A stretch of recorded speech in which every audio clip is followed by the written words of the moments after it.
You're listening to ReachMD XM157, the channel for medical professionals. Welcome to GI Insights, where we cover the latest clinical issues, trends, and technologies in gastroenterological practice. GI Insights is brought to you by AGA Institute and sponsored by Takeda Pharmaceuticals North America. Your host for GI Insights is Professor of Medicine at University of Illinois Chicago, Dr. Jay Goldstein. Welcome. New technological and therapeutic platforms are being developed for endoscopy. It's not just diagnostic endoscopy anymore, and the future is bright for more advances over time. Joining us to discuss emerging technologies that will shape the future of GI practice and endoscopy is Dr. Jay Pasricha. Dr. Pasricha is Chief of Gastroenterology and Hepatology at the Stanford University School of Medicine. Welcome to ReachMD.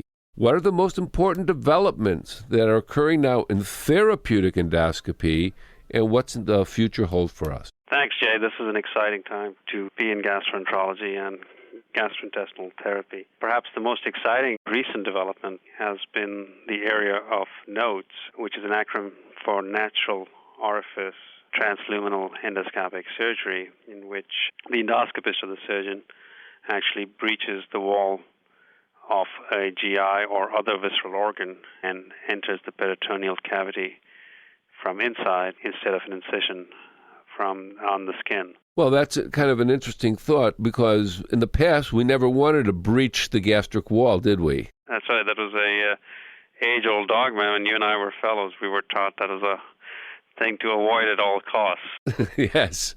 Now we're doing it on purpose. We're doing it on purpose, and based on a series of actually very sound experiments that have been done and first performed almost 10 years ago now, and have finally led to a worldwide consortium organized by some of the GI societies, in which we're actually monitoring patients who have undergone NOTES or NOTES-related procedures. So our listening audience is very enthusiastic about NOTES, and we've heard a lot about it. Why would someone want their appendix taken out by you rather than a surgeon? Well, I didn't say somebody wanted to take their appendix out by me. I think that what you raised is a very, very interesting question, somewhat controversial, but it really brings to focus what the future for gastroenterologists may well be. On the one hand, you could take the position that gastroenterologists should get trained, since this is going to be a flexible endoscopic procedure, and who better to do flexible endoscopy than gastroenterologists. But on the other hand, you can argue, and many have argued, that gastroenterologists are not trained as surgeons, and what we're talking about is a surgical procedure, regardless of the tools that you use to perform the procedure. So we're at a point in time where there is going to be some push and pull between the two specialties as to who gets to, quote, own, unquote, this space. But I don't think this is a situation that will last for very long, and by that I mean for more than 10 years, because I think NOTES is going to pave the way for a true hybrid specialist, one that we've been talking about for many years, but will finally come to shape. Let's talk practicalities. My first question to you was a little tongue-in-cheek, but let's rephrase it. In the year 2008, where would NOTES play a major role, a useful role in interventions for patients?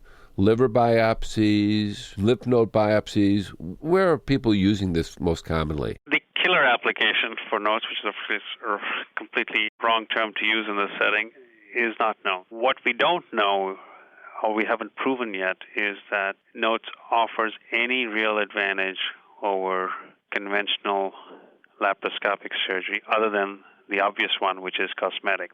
And the funny part is it's actually the cosmetic advantage that seems to be driving the procedure. There are reports that many patients, if asked, would prefer a completely scarless procedure over one that takes only a few incisions or small incisions like laparoscopic surgery. So that's part of what's driving it. And there are now over 300 cases that have been recorded worldwide. Most of the cases have been done transvaginally, although some have also been done transgastrically. And the most common indications have been a cholecystectomy, actually. So I can't answer the question in a definitive way. I can tell you that we're still in a phase where we're waiting to see what the exact application is going to be that offers a major advantage over the laparoscopic approach. Part of the problem, of course, is that we can't do a fair comparison between the two procedures or the two approaches because the tools for performing those just aren't there. And it'll take us another 3 to 5 years to get those tools and be able to perform a meaningful comparison. All righty. Is this going to be, as you see this roll out, will this be an academic center type procedure, or do you really think that in years to come we'll be seeing this in community-based programs? I think in the beginning there's no question this will be an academic medical center program, although there's a lot of interest amongst community surgeons to get involved in notes. Gastroenterologists, particularly community gastroenterologists, are generally taking a far more conservative approach to this than I would have expected. They're essentially saying this is too radical, it's too far out, takes too much time, too risky. I'd rather not mess with this. That will prevent us from moving forward, isn't it? Well, the danger is that and I don't want to phrase this in terms of a turf war. I really think that gastroenterologists right now are far too complacent about this specialty because of the booming business in screening colonoscopies, that they may have made themselves very vulnerable to any changes in that procedure. And if screening colonoscopy was to go away, we're not left with very many other procedures to perform. And if you give up therapeutic flexible endoscopy as well, then, what are we going to do? Actually talk to the patients. Yeah, maybe so. Actually, it's the old story, don't put all your eggs in one basket, isn't it? That's right. If you're just tuning in, you're listening to GI Insights on ReachMD XM157, the channel for medical professionals. I'm your host, Dr. Jay Goldstein, and joining me today to discuss emerging technologies that will shape the future of GI practice and endoscopy is Dr. Jay Pasricha, Chief of Gastroenterology and Hepatology at Stanford University School of Medicine. Let's move on a little bit to the natural orifice surgery notes, as you call it. When I trained in gastroenterology, my chief told me that at one time in the future, there is going to be a continuum between gastroenterology and general surgery. I never thought he was right, but I think he is. Do you see that kind of change in the training programs in the future? I think that changes are coming. Peter Cotton predicted creation of a hybrid specialist 10 or 15 years ago. And at that time, we thought it was around the corner. But it took the advent of procedures like notes to finally blur the distinction between what an endoscopist does and what a laparoscopic surgeon does. The problem is that the skill sets that a surgeon has are quite different from the skill sets of a gastroenterologist. And in the interest of best patient care, we do require a fusion of some of those skill sets, and that will require changes in our training paradigm. We need to train people not just procedurally. So the surgeon today has to go beyond the 50 or so odd flexible endoscopy procedures that are required as part of the 5-year program. They have to become really very adept at flexible endoscopy, just the way gastroenterologists are. And at the same time, I think they're going to have to acquire much more of the cognitive knowledge for taking care of GI patients. Gastroenterologists, on the other hand, have to be trained in taking care of a much higher, much more complex level of procedures than they are currently doing if they're going to perform notes. So I don't think either one of the training programs today really meets the need for the future, and this will require reinvention of the so-called digestivist. There are some programs that are beginning to talk about this already, and I think in the next few years we'll see some tentative moves towards that. Of course, pushing back against this will be the inertia in the system, particularly the ACGME requirements, the need for revamping the curricula. But I think in the interest of better patient care, we do need to rethink how we are training people to take care of digestive diseases. That's very, very interesting. Well, I look forward to that. Maybe not in my career, but maybe in the next 10, 15 years that will be the case. Let's turn away from notes for just a second. Is there anything else that you would like to tell us about and about future developments in diagnostic endoscopy and maybe even just colorectal cancer screening? Right. So in terms of other therapeutic procedures, everything is not notes. In fact, we don't really know where notes is going to settle down in terms of the spectrum of therapeutic options. But what is clear is notes has emboldened us to be far more aggressive inside the lumen of the GI tract. So what you're going to see in the next few years is far more innovative, much more sophisticated ways of forming endoscopic maneuvers within the GI tract. And this will lead to better ways to do mucosal resections, perhaps even cancers, as well as novel methods to treat obesity, and now, even perhaps more exciting, type 2 diabetes.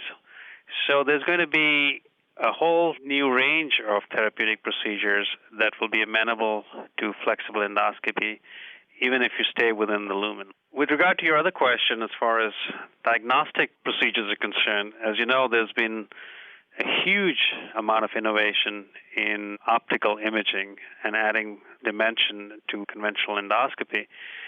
We've seen that now with the introduction of confocal endomicroscopy, fluorescent endoscopy, and different kinds of computer magnification and contrast techniques. We'll see a lot more of these in the near future. Whether or not this makes a difference in our ability to discriminate between benign lesions and precancerous ones remains uncertain, but I think that with more technological developments, this is likely to happen. Well, I'd like to thank my guest from the Stanford University School of Medicine, Dr. Jay Pasricha, for spending time with us today. I'd like to thank you all for joining us today, and especially our guest. Thank you, Jay. You have been listening to GI Insights on ReachMD XM157, the channel for medical professionals. GI Insights is brought to you by AGA Institute and sponsored by Takeda Pharmaceuticals North America.